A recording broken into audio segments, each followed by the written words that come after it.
წლის განმავლობაში ორჯერ გვაქვს პერიოდი, როცა თითქმის ყოველ მეორე ადამიანი გაცებულია და ამბობენ, რომ ეს არის სეზონი გაცებების.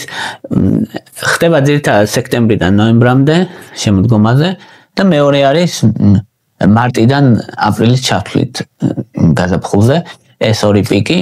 და ადამიანები ადვილად ცივდებიან ამ დროს. ის ადამიანებიც, ვისაც ზოგადად არ ახასიათებს ესე და მეტიც მიუხედავად იმისა, რომ შეიძლება გაცივდი ერთხელ და გგონია რომ გამოკეთდი და გგონია რომ ყველაფერი კარგადაა, მერე გახვალ სამსახურში ან სასწავლებელში და ისევ შეგიბრუნდება და ამბობენ რომ აი შემიბრუნდა, რატომ შეგიბრუნდა, რა ხდება ასეთი და როგორ დავიცვათ თავი ამ ყველაფრისგან.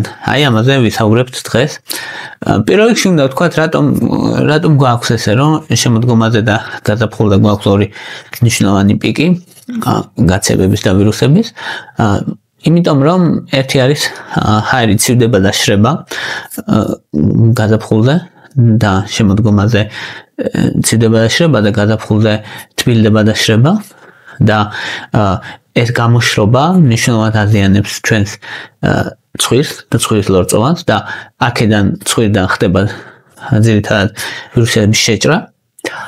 მეორე მნიშვნელოვანი არის, როცა ტემპერატურა დაბალია, როცა ცივდება, მithumetes ადამიანები შეჩვეულებიან ზაფხულს, არ იცვამენ თბილად, ან ნადრევად გამოიზაფხულებენ, როცა გაზაფხულია და სინამდვილეში მაინც ცივა.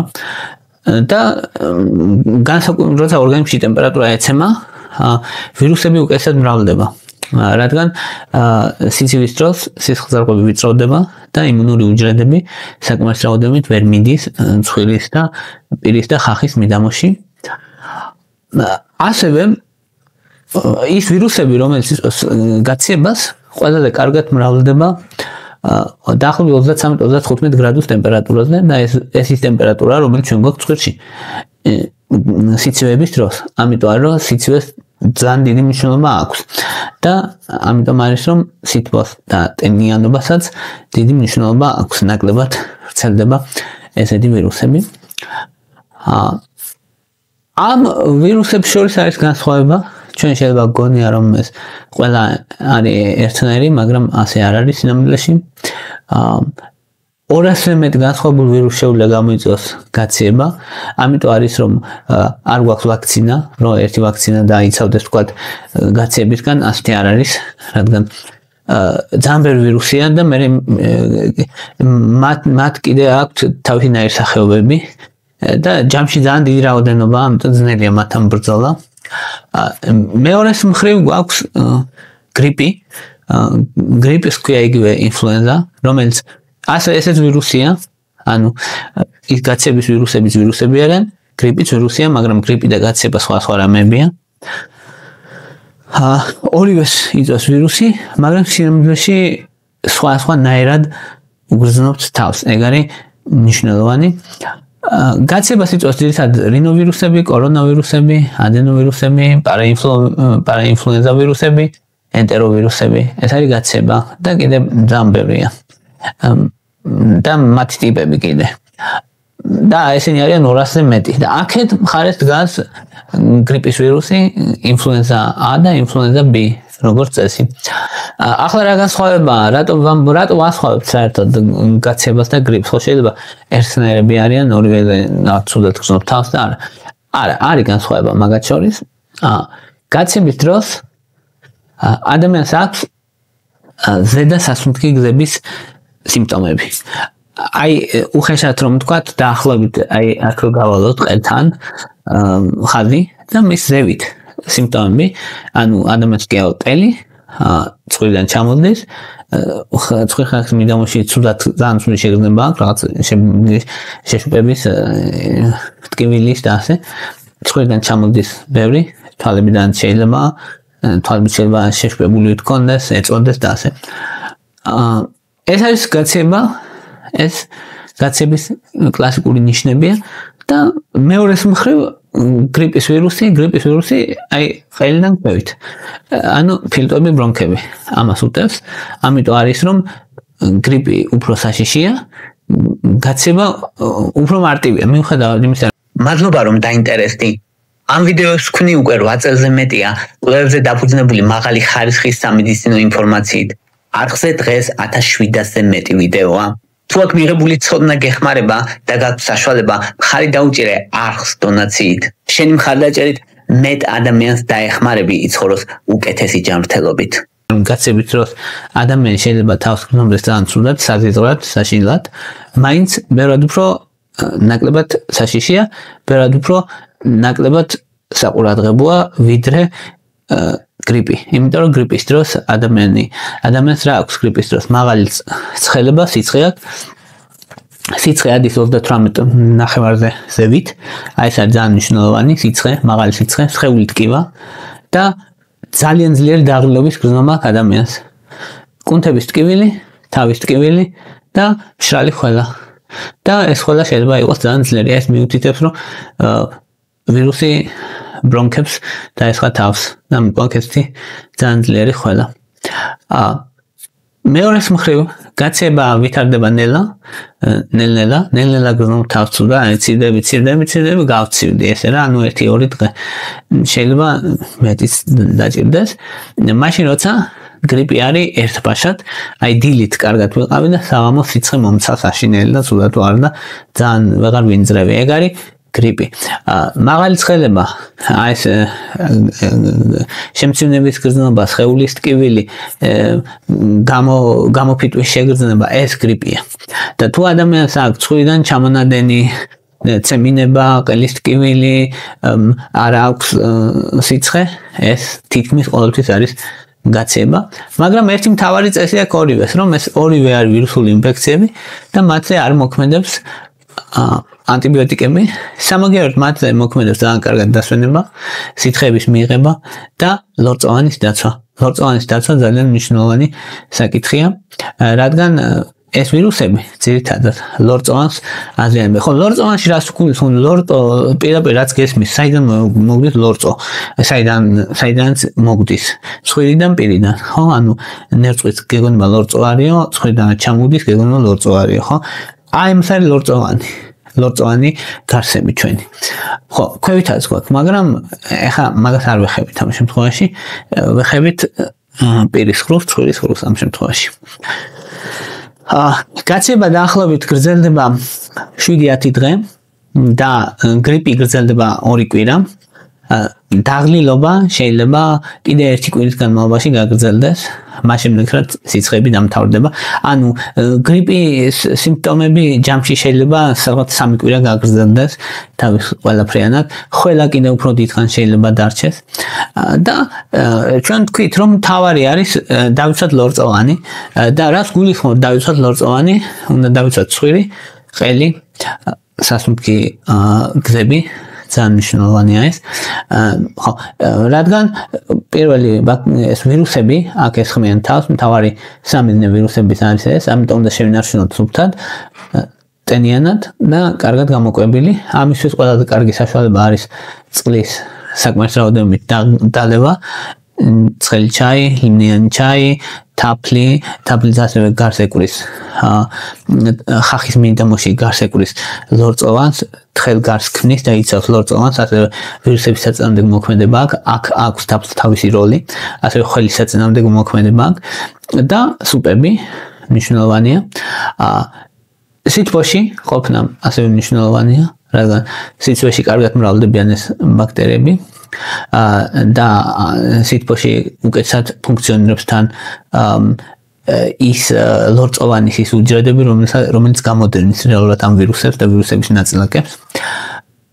შესაძლებელია ასევე ორთქლის შესუნთქვა, ეს ბავშვობაში შეიძლება გახსოვთ, იცოდნენ ძველებმა, რომ ეს ორთქლის აბაზანასავით დაასუნთქებდნენ ბავშვს 5-10 წუთის განმავლობაში, ორჯერ დღეში, ანუ ცხელ წყალში, ჩაყარე მარილი, შეიძლება ზოგჯერ გვირილაც ჩაამატო და აი ეს ასუნთქე ატენიანებს ლორწოვანს, ამცირებს ანთებას და ხსნის სინუსებს კარგად დღეში ორჯერ. თუ კი ცხვირში შეგუბებულია და ცხვირი ჩაკეტილი აქვს ადამიანს, მაშინ იზოტონური ხსნარი შეიძლება ფიზიოლოგიური შესხურება, შეიძლება ზღვის მარილიანი წყლის შესხურება, ასევე ორივე შესაძლებელია 2-3 თითო ნესტოში ყოველ ნესტოში რამდენიმე ჯერ დღის განმავლობაში და ეს ეხმარება ვირუსებს ჩამოდევნის ამ ცხვირ ხახიდან და ნატურალურ ბუნებრივ აღდგენას ეხმარება. ბავშვებისთვის განსაკუთრებით კარგია, რადგან ბავშვებში როგორც წესი აგრესიულია ხოლმე სიმპტომები და ამიტომ მათ განსაკუთრებით ჭირდება. თუ ძალიან ჩამოდის ადამიანს სხვიდან შესაძლებელია დამატება დეკონგესტანტების, მაგალითად ოქსიმეტაზოლინი, ქსილომეტაზოლინი, მაგრამ უნდა გახსოვდეთ რომ თუ გამოიყენებთ ამ ოქსიმეტაზოლინს ან ქსილომეტაზოლინს, სხვა დასახელებები შეიძლება ქონდეს, მაგრამ მოქმედი ნივთიერება თუ იქნება ოქსიმეტაზოლინი ან ქსილომეტაზოლინი, ყურადღება მიაქციეთ რომ არ გამოიყენოთ 3 დღეზე მეტ ხანს. რადგან 3 დღის მერე იწვევს დამოკიდებულებას და მე რო შეწყვეტ მიღებას, შესხურებას, გაუარესდება სიმპტომები. ამიტომ აი ეს ხო და მედიკამენტოზური რინიტი ქვია ამას, ამიტომ ყურადღებით უნდა იყოთ. თუ ალერგიული სიმპტომები აქვს ადამიანს, განსაკუთრებით თვალებიდან ჩამონადენი, ცემინება, ძალიან აქტიური და ძალიან შემაწუხებელი სიმპტომები, ლორატადინი ან ცეტირიზინი 10 მგ დღეში ერთხელ მიიღება ეს ამ ალერგიული სიმპტომების დროს, აი ალერგიული ტიპი ვინც არის ძალიან ცხვირიდან ჩამონადენი, წყლისებრი ჩამონადენი, თვალებიდან ჩამონადენი, ესეთი სიმპტომები ვისაც აქვს და მათთან აუმჯობესებს მნიშვნელოვნად მდგომარეობას. გამოვლება შეგიძლიათ წყლის, მარილ წყლის, ნახევარი ჩაითკოზი მარილი წყალში, ერთ ჭიქა წყალში და რამდენიმე ჯერ დღის განმავლობაში გამოვლეთ და შემდეგ გადმოაფურთხეთ. შეშუპებას მოხსნის შველის. თაფლი ასევე ეფექტურია, ერთი ჩაითკოზი 2-3 ჯერ დღეში აწყნარებს, ამშვიდებს ყელს და ანტივირუსული მოქმედება აქვს ასევე. სიცხე როცა აქვს ადამიანს პარაცეტამოლი 500 ან 1000 მგ ყოველ 6 საათში ერთხელ ან იბუპროფენი 400 მგ 6-დან 8 საათში ერთხელ. ეს არის სტანდარტული დოზა. ხო, ასპირინი არ არის რეკომენდირებული, ჯობია იბუპროფენი. იბუპროფენი წარმოადგენს ამ შემთხვევაში მთავარ სიცხის დამწევს. ან პარაცეტამოლი უფრო უსაფრთხოა კიდე. წყლის მიღებას აქვს ძალიან დიდი მნიშვნელობა, რადგან როცა სიცხე აქვს ადამიანს სუნთქავს ჩქარა, როცა სუნთქავს ჩქარა კარგავს ბევრ სიცხეს, შესაბამისად სიცხის მიღებას ძალიან დიდი მნიშვნელობა აქვს. დალეთ 2-დან 2.5 ლიტრამდე წყალი მნიშვნელოვანია. ეს სიცხე შეიძლება იყოს სხვა ფორმით, შეიძლება იყოს წყალი, შეიძლება იყოს ჩაი, შეიძლება იყოს ბულიონი ან სუპები. ეს ადამიანზე დამოკიდებული შესაძლებელია ორივე. თუ ადამიანს ცოტა სუნთქვა უჭირს, ახველებს და ესეთი სიმპტომები აქვს, ასეთ შემთხვევაში მაეშინ აცეტილცისტეინი ძალიან მნიშვნელოვანი, ACC, ხო, რაც არის ხოლმე 600 მგ ერთხელ დღეში, ან ამბროქსოლი 30 მგ 3 ჯერ დღეში. ეს არის ამოსახველებლები, იმისთვის რომ ადვილად ამოახველოს ადამიანმა, იმისთვის რომ ბრონქები გაიწმინდოს, ძალიან მნიშვნელოვანია. და ანტიოქსიდანტური მოქმედება აქვს ასევე და იცავს ფილტვებს, ფილტვებში რო არ წავიდეს ანთება. იმ ადამიანებს, რომელსაც ემართებათ გრიპი და მალევე თუ მიიღებ, ეფექტური არის ტამიფლუ, იგივე ოსალტამივირი 75 მგ 2 ჯერ დღეში, 5 დღის განმავლობაში ამცირებს სიმპტომებს 1-2 დღით და ეს 1-2 დღე ძალიან მნიშვნელოვანია, იმიტომ რომ ეს 1-2 დღე ძალიან სულად რო გრძნობს ადამიანის თავს. შესაბამისად, მნიშვნელოვნად შეიძლება შეამციროს სიმპტომები და თან გართულებების რისკი შეიძლება შეამციროს 40%-ით, ანუ თითქმის გინახევრებს შანსს რომ ფილტვების ანთება დაგემართოს, ამიტომ ძალიან კაია, ოღონდ თუ მიიღებ ოსალტამივირს უნდა მიიღო მალევე, ანუ სიმპტომის დაწყებიდან მალევე და არა 3 დღის მერე აზრი აღარ აქვს, დიდი მნიშვნელობა აღარ აქვს. თუმცა გააჩნია შემთხვევას, გააჩნია როგორი იმუნიტეტი აქვს ადამიანს. ფილტვების დაცვა არის ძალიან მნიშვნელოვანი. ოთახში ტენიანობა სასურველია 45-დან 55%-მდე იყოს, ეს ძალიან მნიშვნელოვანია, რომ დაიცვას სასუნთქი გზები და დაიცვას ფილტვები, რაც უფრო გამომშრალი ჰაერი მით უფრო ცუდია. ვიტამინი C 500-დან 1000 მგ-მდე 2 ჯერ დღეში შესაძლებელია მიღება და ამცირებს ამ გრიპი და გაცების სიმპტომების დროს. ვიტამინი D 2000 საერთაშორისო ერთეული, ასევე ამ გარდამავალ პერიოდში სეზონის დროს შესაძლებელია მით უმეტეს როცა ზამთრის სეზონში როცა ნაკლებ მზეს იღებს ადამიანი ბუნებრივად და თუთია 20-30 მილიგრამი დაახლოებით 7 დღის განმავლობაში შეიძლება შეამციროს გაცების სიმპტომები. ზოგჯერ შესაძლებელია პრევენციულადაც მიიღება თუთიის, მაგრამ თუთია სპილენძთან ერთად უნდა მიიღოთ, რადგან სპილენძის შეწოვა შეიძლება შეამციროს თუ მაღალი დოზით მიიღებთ თუთიას. ამიტომ სპილენძთან ერთად უნდა მოძებნოთ. კვერსეტინი ასევე 500 მილიგრამი ორჯერ დღეში ანტივირუსული და ანთების საწინააღმდეგო მოქმედება აქვს და ლორწოვანს ეხმარება ლორწოვანს დაცვაში და N-აცეტილცისტეინი ასევე 600 მილიგრამი ერთხელ დღეში ეს როგორც მუკოლიზურია, ანუ ათხიერებს ნახველს და ამოხელებას აძლიერებს და ასევე ანტიოქსიდანტი აძლიერებს და ფილტვებს იცავს, ძალიან მნიშვნელოვანია ესენი. კიდევ მცენარეებიდან კარგი არის ექინაცეა, ელდერბერი, ესენი ანტივირუსული მოქმედება აქვთ და იმუნიტეტს მხარგუჭერენ და ეხმარებიან. თუმცა, რა თქმა უნდა, ეს მცენარეები არ არის საოცრება, არ არის ჯადოსნური, მაგრამ ეხმარება, რაც დიდ დახმარება რეალურად იმ ადამიანებისთვისაც იმუნიტეტი შესუსტებული აქვს.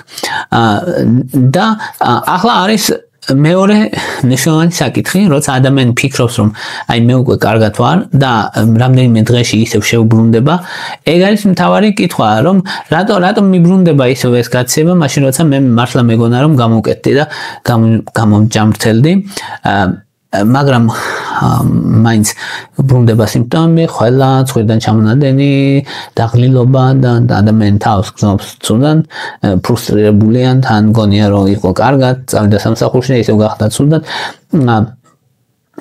ეს მეორე ტალღა თითქმის ყოველ მესამე ადამიანს ემართება, ვისაც გაცება ან გრიპი ემართება. და ძირითადად ბრუნდება 3-დან 10 დღეში, ანუ დაახლოებით აი ამ ფარგლებში რა, შეიძლება ერთი კვირის თავზე გაცივდეს ისევე და თუ ვიტყვით რომ ანუ ეს ის ვირუსი დაბრუნდა, რომელიც ქონდა ძალიან იშვიათად, შესაძლებელია, მაგრამ იშვიათად, მარტო 10-15% შემთხვევაში, რომ აი სრულად არ იყოს გაწმენდილი ვირუსისგან ორგანიზმი და ისევ ის ვირუსი დაბრუნდეს. ესეთი შემთხვევები არსებობს, მაგრამ იშვიათია. უფრო არის სხვა მიზეზები. პირველი მთავარი მიზეზი არის, რომ იმუნური სისტემის ლაგს ეძახიან, რომლის დროსაც როცა იმუნიტეტი მუშაობდა ძალიან ძლიერად, სიცხის დროს, ანთების დროს, დრო ჩაივლის ესენი, ტელიმფოციტები და ანტისხეულები ეცემა, რადგან მათი რაოდენობა ეცემა, რადგან დრო ჭირდებათ, რომ ისევ ახლიდან გენერირდეს. 3-5 დღე ჭირდება იმისთვის, რომ ისევ ნორმაში ჩადგეს და ამ დროს დაუცველია, ეს ფანჯარაა, როცა დაუცველია ლორწოვანი ადამიანის და ადვილად შეიძლება რომ ისევ დაინფიცირდეს, განსაკუთრებით თუ გარეთ არის მშრალი ჰავა, ეს ძალიან მნიშვნელოვანია და დაახლოებით 30% ამ დაბრუნებული გაცებების არის ამის გამო, რომ იმუნური სისტემის ლაგი ან დასუსტებულია იმუნური სისტემა რეალურად. მეორე მნიშვნელოვანი მიზეზი არის ბაქტერიული ინფექცია. ბაქტერიული ინფექცია დაახლოებით 25-30% შემთხვევაში ხდება ხოლმე, რომ ამ დასუსტებულ ლორწოვან გარსებზე ბაქტერიები იწყებს გამრავლებას, ძირითადად სტრეპტოკოკის პნევმონიის გამოწვევის სტრეპტოკოკი, ჰემოფილუს ინფლუენზა, მორაქსელა კატარალის, ესენი ეს ბაქტერიები მრავლდება ხოლმე და მერე იწვევს ან სინუსიტებს, ან ოტიტს, ან ბრონქიტს და ახველებს ადამიანს და შეიძლება დიდხანს გაუგრძელდეს ხველა, ნახველიანი ხველა კონდეს, მოყვითალო მომწვანო და ან შუბლის უკან ტკიოდეს ადამიანს, ლოყების უკან ტკიოდეს და ასე და ცხელება დაბრუნდეს. ამას რო ასეთ სიმპტომებს როგორც წესი ანტიბიოტიკები ჭირდება. ან ასევე არის ახალი იმ ვირუსით ინფიცირება, რადგან 200-ზე მეტი განსხვავებული ვირუსი იწვევს გაცებას, ამიტომ ადვილია სხვა ვირუსით ინფიცირდეს და ესეთი შემთხვევები არის დაახლოებით 25%. ანუ ის ვირუსი ჩააბარე და ახალი ვირუსით ბრუნდები, ახალი ვირუსი აინფიცირებს ორგანიზმს, ძალიან ცუდია, მაგრამ რას ვიზავთ. და მეოთხე მიზეზი და მნიშვნელოვანი მიზეზი არის პოსტვირუსული სასუნთქი სისტემის ჰიპერმგრძნობელობა. ეს რა არის ახლა? ინფექცია რომ თავდება, ჩვენი სასუნთქი სისტემა რჩება ჰიპერმგრძნობელური რამდენიმე კვირის განმავლობაში, ცივ ჰაერზე, სუნამოზე, რაღაც მკვეთრ სუნებზე და ასე შემდეგ, ადვილად ღიზიანდება, ახველებს ადამიანს და ეს არის პოსტვირუსული ბრონქული ჰიპერმგრძნობელობა. ეს დაახლოებით 15-დან 20% ამდე ადამიანებს აქვთ ზრდასრულებს, განსაკუთრებით იმ ადამიანებს, ვისაც აქვთ მსუბუქი ასთმა, ალერგიები, ხშირი ინფექციები, ამ ადამიანებს განსაკუთრებით აქვთ და მე ანუ გადაივლიან მოკლედ გაცილებას და გაცილების მერე კაიხანი ეს სიმპტომები აქვთ ხოლმე. და ანუ ეს ძალიან ის არის შემაწუხებელია. ასე შემთხვევაში საინჰალაციო კორტიკოსტეროიდები, მაგალითად ბუდეზიდონი 200 მიკროგრამი ორჯერ დღეში გამოიყენება, ან მონტელუკასტი 10 მილიგრამი დღეში, ძირითადად საღამოთი 1-2 კვირის განმავლობაში და აი ამ გრძნობილობას ამცირებს და აღდგენის სიჩქარეს აჩქარებს, აი არის მნიშვნელოვანი და მეხუთე მნიშვნელოვანი მიზეზი არის ხოლმე, როცა ადამიანი ჩქარა უბრუნდება. მეხუთე მიზეზი არის, როცა ადამიანი ჩქარა უბრუნდება აქტივობას, ნაკლები ძინავს, დაიღალა, ძილის დროს იმუნიტეტი სუსტდება, ზედმეტი სტრესი მიიღო, სტრესის კორტიზოლი იზრდება, კორტიზოლი იმუნიტეტს ასუსტებს და ადამიანი ადვილად ცირდება ისევ, განსაკუთრებით ეს ეხება 48 საათს. ძალიან შესაძლებელია რომ რეაქტივაცია მოხდეს ვირუსის 48 საათის განმავლობაში, თუ კი დარჩენილია ეს ვირუსები და ძირითადად გრძელდება სიმპტომების გაქრობიდან რეალურად 2 დღის განმავლობაში ეს ვირუსები ისევ არის და თუ კი ადამიანის იმუნიტეტი დასუსტდება, ისევ შეიძლება მათი რეაქტივაცია მოხდეს და ისევ დაბრუნდეს ეს არსებული ვირუსი. ამიტომ მნიშვნელოვანი რომ როცა სიმპტომები გაქრება, იქიდან 1 ან 2 სრული დღე ეცადეთ რომ მაინც დაისვენოთ. ესაა ძალიან მნიშვნელოვანი, ნორმალურად გეძინოთ, აღიდგინოთ ენერგია, რადგან ეს ვირუსი არ დაბრუნდეს და ისევ არ გქონდეთ სიმპტომები გრიპის და გაციების. აი ეს იყო რის თქმაც მინდოდა, ასე შეგვიძლია ჩვენ დავიცვათ თავი აი ამ ხშირი გრიპი და გაციებისგან. მადლობა რომ მისმენდით, მადლობა რომ გაინტერესებთ.